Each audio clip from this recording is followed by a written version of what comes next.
Y'all ready? So all of us have got some experience with some thorns in our life. Am I right? Everybody, listen, we're in the South right now, right? Everybody here at some point has had to mess with thorns. Y'all remember? See, if you were raised in the South, y'all know like blackberry bushes.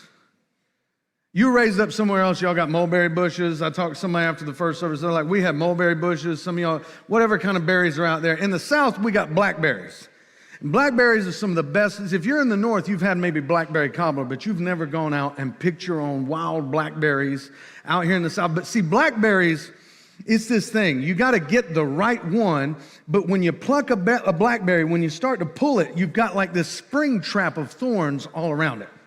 And so you got to watch because it's going to whip back at you once you get that berry off. And when you get really good at it, you get to this place to where it's like you can get a whole tub of them. Everybody else just walks out with their fingers all scratched up and cry about it. And they just go buy them some at Walmart or something. But in the South, we learn thorns. When I was a kid, things were different when I was a kid. And I don't mean this as a dig, so please hear me here. I don't mean this as a dig about how my generation was better than other generations. It just was. And in that, we, as kids, we worked. Y'all remember, anybody in here, your generation grew up, you worked? You know what I'm talking about? You got up and you went and you had chores, and like we would have to clear brush, we would bush hog as a kid, man, and we would play. When I was a kid, we played outside. And it was the craziest thing in the world. I don't know how we were surviving. I mean, we jumped off stuff. See, in the South, they don't tear down barns. They just let nature reclaim them. And we could go and we would smack the sides of old barns and those things would just fall down. And it was the greatest thing ever. And somehow we survived. We would pick up snakes. We didn't even know what kind of snake it was. It was like, snake. We'd throw them at each other like, shake it off. But I mean, we had like the greatest life ever. And the thing with me that I'll never forget is if I could get to the woods and you would find a briar patch, that was an instant clubhouse or fort. You would go play in it. Man, you go out with a couple tools, a machete, and you go out and you would clear some paths. But there was one thing we always had, thorns. And everybody in here at some point has got a thorn that stuck you. And in that, I'll never forget when I was a kid, man, I would get these thorns. And my dad, worst thing in the world. Anybody in here ever have a dad see you get a thorn? They say this one thing, every single one of them. It's ingrained in them. It's given to them by God or the devil, one I don't know. But when you got a thorn and you're like, ooh, and your dad's nearby, they all say the same thing. Come here, let me see it. And you know what that means. Come here, let me see it. What that means is he was born for this moment. He's about to pluck that thorn out of you. And my dad, maybe your dad was the same way. My dad would pull out his pocket knife and he had shaking hands. My dad's hands shook like this right here. And he'd get that knife out and he'd start laying it all full and he'd open that knife up and he'd click and he'd say, come here, come here. Like the worst horror movie scene you've ever seen. It's like he's coming at you like just like a hedge trimmer.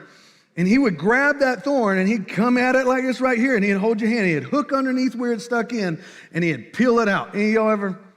Just me? Okay, at least two other people in here are traumatized like I am. And sometimes, I mean, you just get that place where it's like, I'll pull it out myself. That's how dads taught you, am I right? They would make it so excruciating when they would help you that you would, I can do it by myself. And there was one time, man, I broke a thorn off and it was so deep. And there was no way I was going to my dad because y'all know what happens when they break off deep. See, my dad had a surgery kit. And it was a pair of tweezers that were really needle nose pliers. And it was his pocket knife. And I knew when that thing was in there, he was going to have to dig down in there to get to it and pull it out. And so I hid it, man. I would hide it. Y'all know what I'm talking about? When we were kids, a little paper towel and some duct tape, you could hide anything. You could fix anything. And man, I'd hide it and it would heal over and it would be fine. But every time I would use my hand, it would just mash that thorn down in there deeper. Your body's trying to reject it. Your body's trying to push it out. But the more you live with that thorn that's broke down in there, the more it's just pushing against the natural expulsion. And so it would heal over and it would seem fine, and then every now and then your body's trying to put it out, and what your body do, it starts infecting around it. And so it starts infecting and it starts coming to a head. And I want to be cautious because I know I'm live and I don't want to be gross, so I would do what everybody else would do. I would extract the fluid. Still got you, didn't I? But I would extract the fluid. And one day my dad caught me, and I didn't realize he had been watching me. And he said, son, you can mash on that thing all day long. You can mash on it till your finger rots off. But if you really want to get rid of it, you know what you got to do. Son, if you don't dig down in there to where that's at and pull it out, that thing's just going to keep infecting. I'm like, I got. And I'll never forget, my dad said this. And this has fit me in so many areas of my life. This has been one of the greatest pieces of advice, and it hits every area of my life. He said, son, sometimes you got to choose if you're going to go through one big pain so that you can heal, or if you're going to put up with the rest of that pain the rest of your life. I said, okay, Dad. He said, come here. No. I can do it myself. And you know, one of the things I realized was there's a joy of a dad being able to do something for you, but there's no greater joy than a dad watching you get to where you can do it. And he said, okay. And I sat there and, man, took a little razor blade and I cut it and I cut it and I cut it. Ooh, I cut it. And you're trying to be tough in front of your dad, like, oh, yeah, this is easy. And you get to that point where you found that piece of that thorn down in there and it's hard. It kind of scrapes against it, and every scrape's like a little shock. And you're sitting there, and you're just plucking at it. You're like, you're right at it. You're right there, and you know if you could just get it, it'd get gone. And I'm sitting there, and I can't do it. My dad said, come here. When that, you know the difference of come here to come here. When here has 3 H's on it. He grabbed my thumb, and he had it there. And before I could even wince, that shaking hand looked calm, came in, grabbed it, and just pulled it out. I couldn't bear to do it myself. I'd touch it, and I would, you know, the worst thing was I was so scared of the man trying to help me, how much it would hurt for him to get to it. I was scared of how much it would hurt to get it out, that I just kept dealing with it. And then when I submitted and let him get to it, it was out before I could even think about it. And I'm sitting there like, why did I put up with this whole time? And there are a lot of us, man. We got thorns in our lives. They're sharp, they're painful, they snag us when we're least expecting it. Even when we know we're there, like the blackberry bush, we know they're there, but we go in after them. There's this constant risk. You know, even if you pluck the thorns off, those thorns just fall other places. They get caught in your clothes and they can snag you later. I mean, thorns are a constant pest that are in our lives. And sometimes they're obvious, man. Sometimes it's like walking up on a briar bush that's just dry and you see the thorns around you. And like those thorns, we know that. We see that instant threat. And so when we see thorns like that in our life, we're like, okay, that's danger, that's painful. We need to get the machete out. We need to start hacking that down. We need to start clearing that out. But sometimes thorns are attached to something beautiful. Sometimes something can be beautiful, it can smell good, and we're just attracted to it. But it's got thorns because we know every rose has its. There's a whole generation in here that gets that. There's another generation's like, how do they know that? Because it's like every night has its, and every cowboy sings the same. All right, sad song. You guys didn't get that exactly right. But here's the thing I'm saying. There's a whole generation in here like, what happened? Did we miss that message? It's called the 90s. Late 80s, early 90s, greatest generation. You guys were robbed. But the thing is, the rose became the symbol of giving somebody a gift that encompassed love. It became a gift of romance. But it comes with thorns. So even when we look at that, every beautiful thing has thorns. And so we start looking at it, man, and you can have beautiful things in life, and if you're so fearful of thorns, you'll never be able to experience them. And there are some things, if you don't understand thorns, you'll be chasing beauty the rest of your life and you'll be suffering through the thorns. But we have to get to a place where we understand what the thorns are, how to deal with them, what the risks are with them, and how to move forward in life. If we don't, we're stuck in the same place in the past. So let's talk about types of thorns. We're going to talk about actual types of thorns, and we're going to talk about the spiritual equivalent of that in our life. Are you okay with that right now? Okay, so let's go to the first one, barbed thorns. These are the ones, if you look at a barbed thorn, it's got these little barbs all over it. And so that thorn, it may get you and it goes in quick and it goes in smooth, but all these little barbs on it, If that thorn's going to get extracted, it's going to be painful. You need somebody that understands what kind of thorn this is, because if you just go snatching it out, those barbs are going to tear, they're going to break off, and you're going to have all these foreign objects on a micro level inside your body that your body's going to be fighting against from this point. You're going to be trying to expel these little barbs for months. But these barbs are going to tear, they're going to break, and these are one of those things where when we stop, we want to try and move on. We want to get the thorn out of our life, but to pull it out, it's like it's just doing damage and it's hurting more and more and more. And so we get triggers. We get this point where every time we start to deal with that thing, that pain in our life, it's like it's reopening the wound, and we have these flashbacks, these looping thoughts, and we start saying things like, why is this happening to me? Y'all with me right now? You know, one of the things is sometimes it's not your fault at all. Sometimes thorns are in your life and you didn't go looking for anything. You weren't picking blackberries. You weren't messing with roses. Sometimes it was just in your path. You didn't even realize it, and a thorn got you. Sometimes thorns invaded your life before you could even plant anything. You were born into briar patches, and that's so hard. And so we ask God, why? Why is this happening? And one of the things we're going to deal with in this series is some people in the Bible that did not create their thorns, but they had to learn to navigate them, but God didn't just take them away. And sometimes these are thorns there in our life that we knew what we were doing, and instead of answering, why does this keep happening, we just keep going back to the same thorn beds. See, these are the things that they keep coming into our life, and we need slow, careful removal because they're going to cause damage as they come out. We need confession to be honest about them. We need counsel sometimes in our lives. We need community around us. And one of the biggest things with every type of thorn is understanding proper boundaries and proper safety material. Sometimes you need some good gloves. Sometimes you need some hedge trimmers. Sometimes you need a weed eater. But sometimes you need to put up boundaries and say, I'm just not going into that part of the woods anymore. Then there's the poison thorns. And each of these thorns, man, as we get into them, I've learned this lesson. No matter what kind of thorn gets you, the remedy, sometimes the solution, sometimes the removal becomes a threat to us because we know it's going to hurt. It's like having that shaking hand coming at you with a pocket knife. We know the removal. See, we didn't expect the thorn going in, but the removal is nothing but anticipation of pain. And so what we can do is we can hear the very word of God from Scripture, and we can say, I don't like that. That hurts. I don't want to hear that anymore. We can get mad at the Creator God who's trying to help us get the thorn out of our life, but it's so uncomfortable, we can get offended. You can have a moment to where a sermon hits you, and the preacher never know who you are.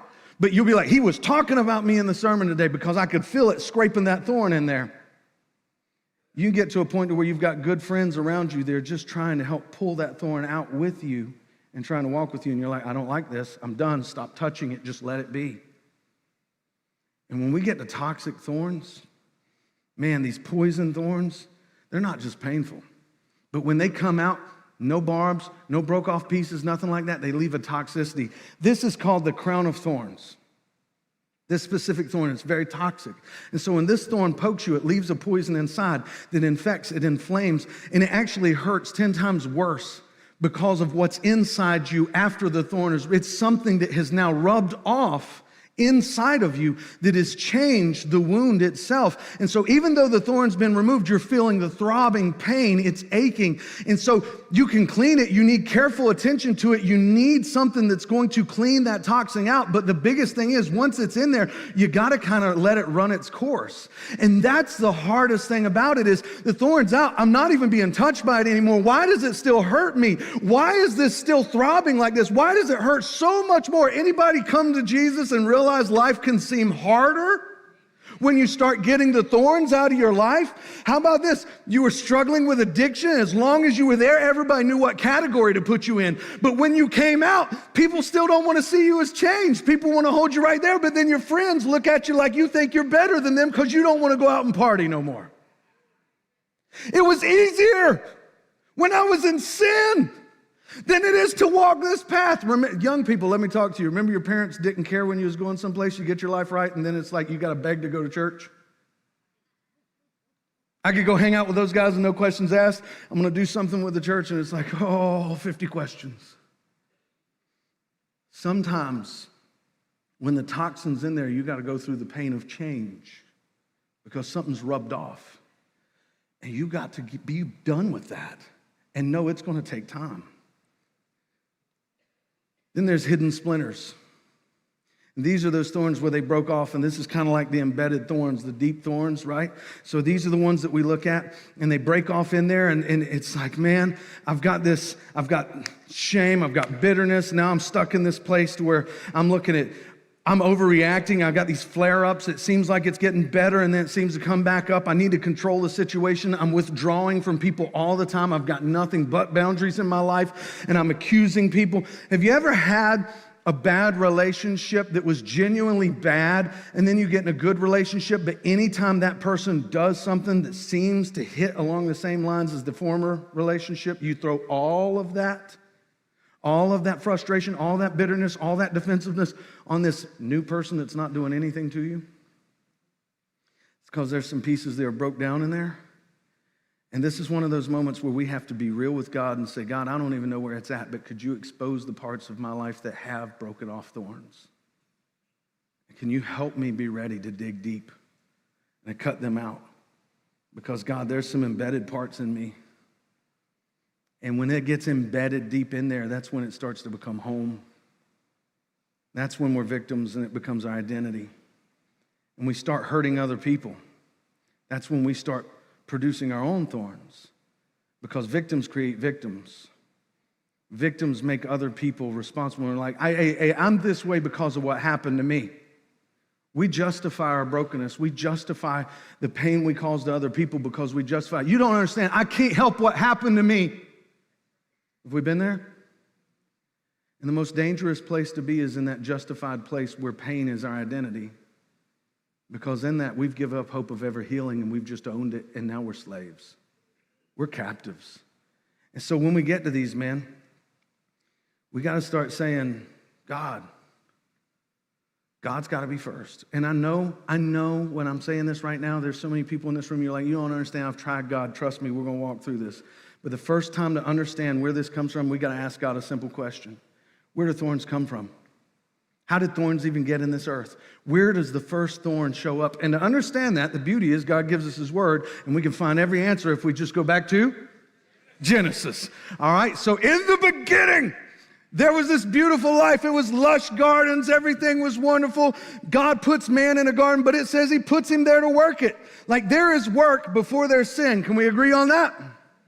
There's always work on our side involved. God doesn't give them a garden that's just mass producing fruit and food for them. They got to work it. But this is before sin. The ground is easy. There's no pain. There's no thorns. There's no guilt. There's no sin.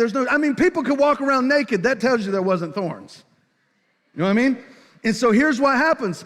In this garden, everything's provided, and God's like, okay, there's only one piece of fruit I don't want you to eat. You're not ready for it. There's a tree in the middle of this garden. Don't eat it. And then a snake comes in, and he comes to the woman, and when he comes to the woman, he becomes a thorn in her flesh, and he comes to her, and he says, God's actually trying to withhold from you until she gives in to the desire of something that was never promised to her. It's more than what God offered. She was entitled to more, and she took the fruit and she ate it. And in that moment, she went from a thorn bugging her to consuming it, and then she became a thorn to Adam. And she walks up to him and she gives some to him. Now, Adam should have been keeping the thorns out. He should have been like, hey, we're not going to do that. But they were naked, and men don't speak up so well when they're naked. And so here's what happens. Adam's sitting here, he eats the fruit. And then as soon as he eats the fruit, their eyes are open. Sin comes in. Shame enters in. They hide from God. And when God comes up and says, what happened? Adam becomes a thorn to her, and he says, the woman you gave me. You see what happened there? I'm the one got poked. I was fine till you gave me her. What's my man doing? He's hurting her. When God looks at her, she says, the snake Do you know the people closest to us sometimes can become our own thorn? Check this out, Genesis chapter 3. And to Adam, God said, because you've listened to the voice of your wife and have eaten of the tree of which I commanded you.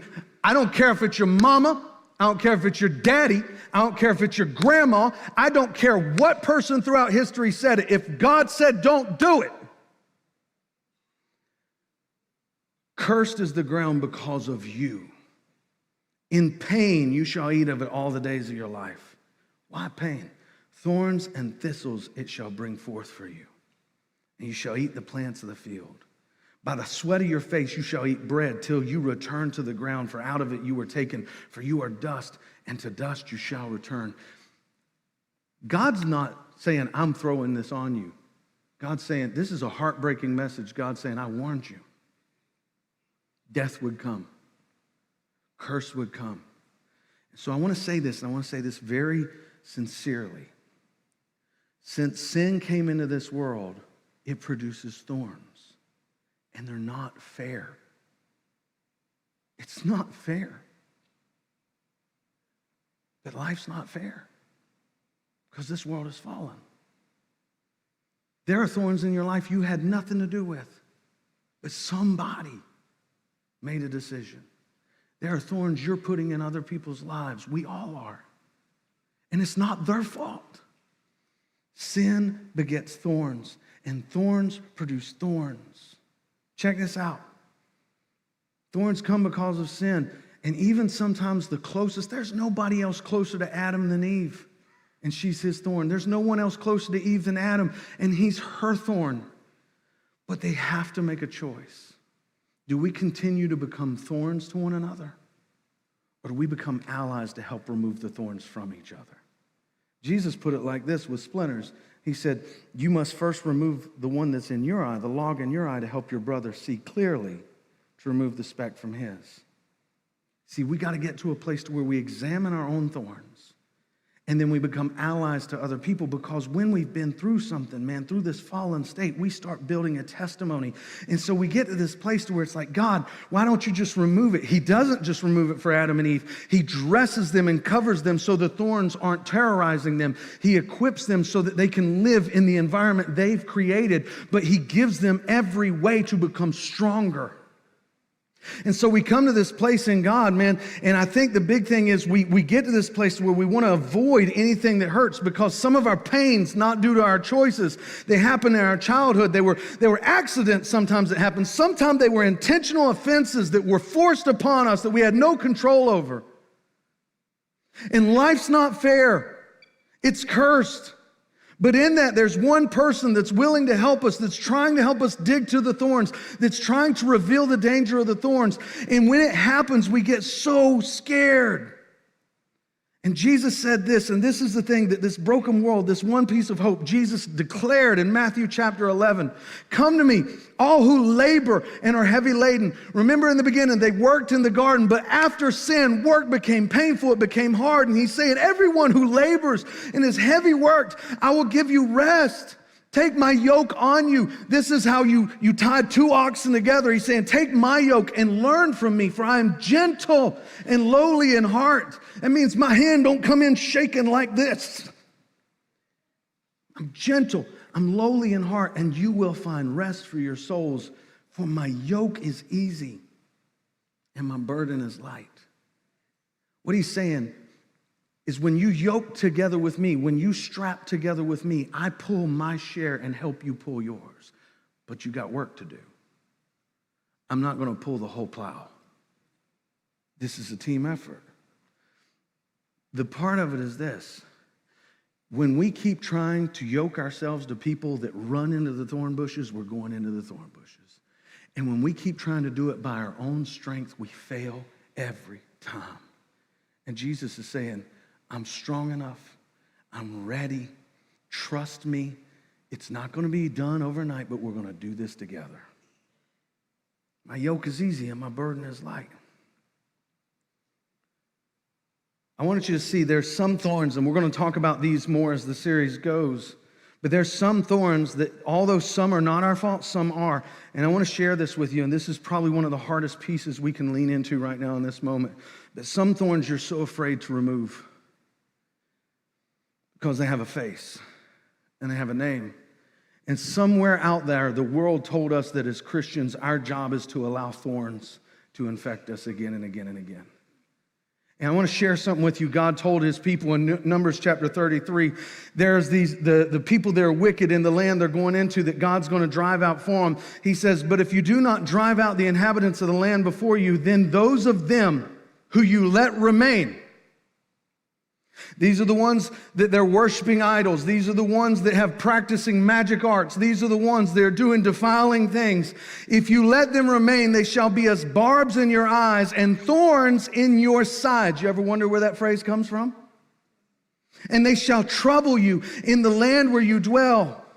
Do you see this? God is saying, this is the Old Testament theme. If you have people in your life that are leading you into pain, if you do not drive out, it's not saying tell them to go to hell. It's saying if you don't remove the things that are tormenting you, they will become thorns in your flesh. Joshua 23, he says this to the people, for if you turn back in verse 12 and cling to the remnant of these nations remaining among you and make marriages with them so that you associate with them and they with you, know for certain that the Lord your God will no longer drive out these nations before you, but they shall be a snare and a trap for you, a whip on your sides and thorns in your eyes, until you perish from all this good ground that the Lord your God has given you. Can we be honest for a second and say that some of the biggest thorns in our life are the things that we are constantly convicted by the world over of, I can't do anything about that? How many times do we stay in a relationship and instead of saying no, we keep justifying one more time? And I just want to bring this out. That how many of us can be done with God after 1 month of trying and go back to a relationship we've given a lifetime to? We're scared to death of that one big pain of cutting something off, of digging it out. And so we go through a lifetime of infection. But I want you to see this, man. In Ezekiel 28, verse 24, God gives a promise that there is coming a time when someone will replace these relationships. And he says there will be no briar, no prick or thorn. And these relationships, if you'll remove them, there is one who can come in who will build a relationship that's not like this. Matter of fact, this man is Jesus. We learn about this through Scripture. And Jesus is the one. I don't want to give this away too much, but one day he takes our thorns and makes a crown out of them and wears them because he is conquering the thorns of this life. But we keep going to the thorn producers instead of the thorn remover. We keep going to the people that inflict pain instead of the man who endured pain so that he could show us he's not abandoning us, he's with us. Are you with me yet, church? I want you to see this, that in this life, you can't help what you're born into. You can't help what's been forced on you. You can't help the brokenness of this life, but you can help if you decide to stay in chains. When there is a deliverer who says, I will take your pain, I will yoke you to me, and I will give you strength. You can have freedom. It's not easy, but the yoke is easy and the burden is lighter. Listen, man, I think honestly, we're so good at giving Jesus parts of ourselves, but we're so scared to let him touch the deep thorns. No one says it's going to be easy. It's going to hurt. But when it's out, see, the problem with a thorn is it creates a hole. And we got to be careful not to get to the point to where we're so comfortable with that pain that even when it's removed, we don't go find it and put it back in just to fill that hole. Listen, if you'll let it heal, it's not overnight. It's a relationship. It's a walk. But it will heal and it will have a scar. And that scar is not ugly. That scar is stronger than the skin that was there before. It's learned life lessons. It's a testimony. That scar teaches us, as we deal with thorns, how to navigate this life. I need gloves. I need to be able to cut things down. And more importantly, when I've endured pain, I don't want to waste the pain I've gone through and just keep living in it. I want to take that pain and turn it into a testimony and help other people avoid pain or come out of pain. Don't waste the pain you've gone through. Don't let it master you. Turn it into a testimony. Listen, the Apostle Paul got this. And he was in a point, he understood God hasn't taken all the thorns yet. Even in Jesus Christ, there are pains in this life, but he's given us a grace to overcome them. 2 Corinthians 12:7 says, so to keep me from becoming conceited, because of the surpassing greatness of revelations, a thorn was given me in the flesh. If God just kept taking every problem out of my life and I never learned how to navigate them, I would think it was all me and I would get awful arrogant. A messenger of Satan to harass me, to keep me from becoming conceited. This isn't some physical ailment. When you look at this in the context of Scripture and you look at this the way he's pointing it, he's saying, while I'm at the best, I'm walking with Jesus, there's still attack that's coming at me. 3 times I pleaded with the Lord about this, that it should leave me. God, I'm begging you. How many have we been in this situation? God, please take it away from me. God, I'm done. Please, I'm submitting to you. Why am I still in pain? But he said to me, my grace is sufficient for you, for my power is made perfect in weakness. What God say? If I take it from you, you'll never see how strong you can be. You'll never see what my power in you is like. If I'm always just moving in front of you and clearing out the thorns, you'll never learn what you're here for, but I will walk with you and help you. Therefore, I will boast all the more gladly of my weaknesses, so that the power of Christ may rest upon me. For the sake of Christ, then, I am content with weaknesses, insults, hardships, persecution, and calamities.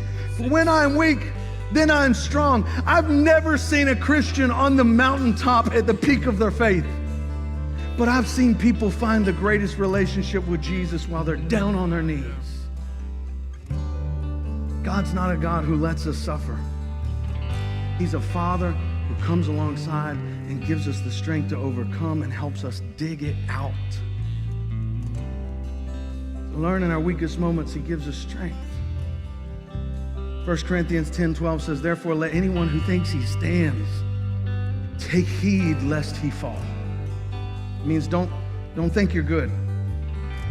No temptation has overtaken you that is not common to man, but God is faithful, and he will not let you be tempted beyond your ability. But with the temptation, he will also provide a way of escape that you may be able to endure it. I don't know if that hits you like it does, so I'm going to give you an example. The movie Spider-Man Homecoming. Peter Parker. Peter Parker gets bit by a spider, and it infects him. It's got a venom. But that venom does something different in him. It becomes like a supernatural, superhuman power that's inside him, and he becomes strong. And so there's this moment in the movie where Peter, he's kind of been coming into the difference between Peter Parker and Spider-Man, who he was as a kid and who he is as a superhero. Bear with me. And he comes to this point where he loves this girl, he likes this girl, but he's figured out her dad is the bad guy. And so he's in this moment, this choice. Do I go to the prom and stay there as Peter Parker? I've got this threat. If you come after me, I'm going to hurt you. Or I choose to be Spider-Man, and I go and I stop this man from hurting a lot of people. And so Peter kind of goes and he puts on his kid costume and he gets his stuff together and he goes and faces this guy. And this guy's real experienced, he's smart. And he waits until Peter's standing in the right place, and he lures him there while he's trying to let this kid talk and trying to get him in his ego of how he's really this superhero and going to stand up to this bad guy. And Peter's standing there as Peter Parker with the strength of Spider-Man. And this guy blows the building up and it falls down on Peter Parker. And Peter Parker's got like this whole building crushed down on top of him. And he's sitting there. His friends can't get to him. No one can hear him. He can't cry out. No one's there to save him. And he starts pushing and pushing and pushing and crying in pain, but the weight's too much. He can't get out. And then he realizes something. Deep inside of him is a supernatural force that is more than Peter Parker, that is a strength Peter Parker never had, that's a strength none of his friends has. And so he starts screaming, "Come on, Spider-Man! Come on, Spider-Man!" And he starts pushing, and he screams, and he pushes, and he screams, "Come on, Spider-Man!" And he slowly resurrects from the stones and the debris that's crushing him, because he realized there's a power inside of him greater than Peter Parker. What I'm saying to you is, I know it's heavy, I know it's painful, but God has provided a way out, and there is a supernatural presence of God Almighty called the Holy Spirit through Jesus Christ who lives in you. And you've got to get to a place where you say, "Come on, child of God. Come on, child of God. You've got this. He's with me. I'm not alone. I'm not crying out to the powers of this world. I'm not crying out to my vanity. I'm crying out to my Father who is with me and giving me strength." Child of God, the thorns have been your cage long enough, and He's provided a way for you to get up and escape, to know you're not the child anymore, but you are a hero that's been called to save others through the gospel of Jesus Christ. Go from Peter Parker like he did to Spider-Man, but you are not a child anymore. You don't need a costume. You don't need to pretend like the pain wasn't there. You just need to resurrect.